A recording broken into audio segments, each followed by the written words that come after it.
wanted to read an article that I just wrote on examining how John used Jesus in his gospel.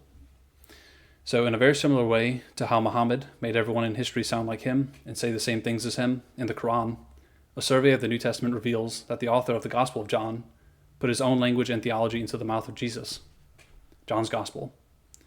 When reading the synoptic gospels, Matthew, Mark, and Luke, Jesus comes across as a rather straightforward teacher, a herald of a kingdom of heaven, and one who taught using many parables and pithy sayings. However, the Jesus presented in the Gospel of John is an entirely different figure. John's Jesus has a theme of wanting to confuse his audience in ways and events never seen in the synoptics. And he uses language that is never seen in the synoptics, but is seen heavily in the writings of John, specifically 1 John. Additionally, his theology echoes John's theology. John using Jesus examples. What follows are examples of John putting his own theology and language into the mouth of Jesus. First is John's little children, diminutive, put directly into the mouth of Jesus. John's born-again doctrine put into the mouth of Jesus, unknown to the synoptics. John's eternal life language and theology put into the mouth of Jesus many times. The synoptics never present Jesus teaching eternal life the way that John does, as a metaphysical present possession tied to belief in his identity.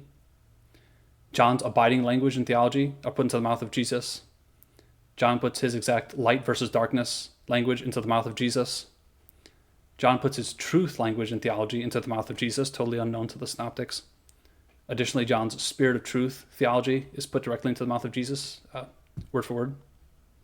And then John's new commandment language is put directly into the mouth of Jesus, unknown to the synoptics.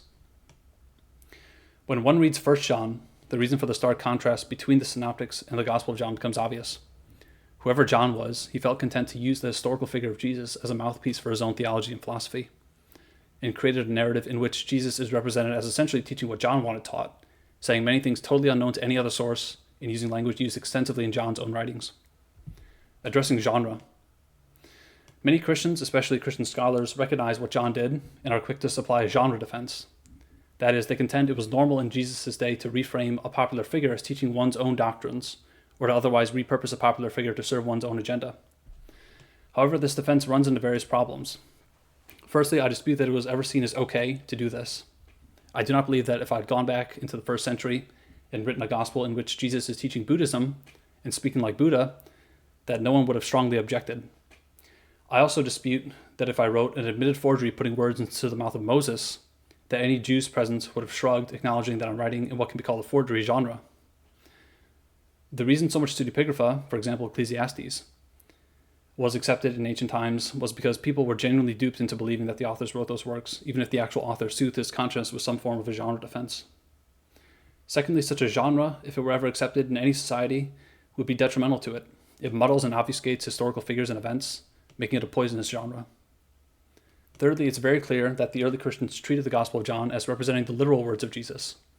So if the author had intended to teach as Jesus to his original audience with their full knowledge of what he was doing, that was quickly lost, and immediately the position that won out was a strictly literal understanding. That is, this gospel represented the actual words that Jesus himself spoke. As a digression, the same is true for genre defenses of the book of Genesis.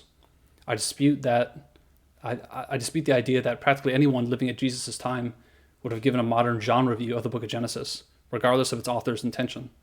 They, including the man Jesus, would have believed it as a strictly literal history of the world and their people, and would be highly offended by modern apologists' assertions that the whole story is fake and in the genre of ancient Near Eastern myth, which it undoubtedly is.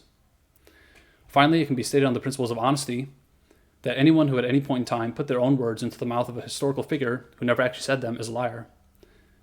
If another time permitted or tolerated lying, that has nothing to do with whether I or anyone else today should tolerate it. Conclusion.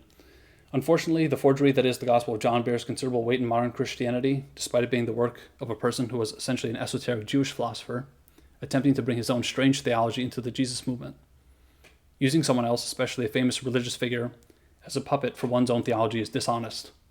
However, that is unfortunately what the Gospel of 1st through 3rd John did with Jesus of Nazareth. So I'll submit that to Christians, and I await any responses. Thanks.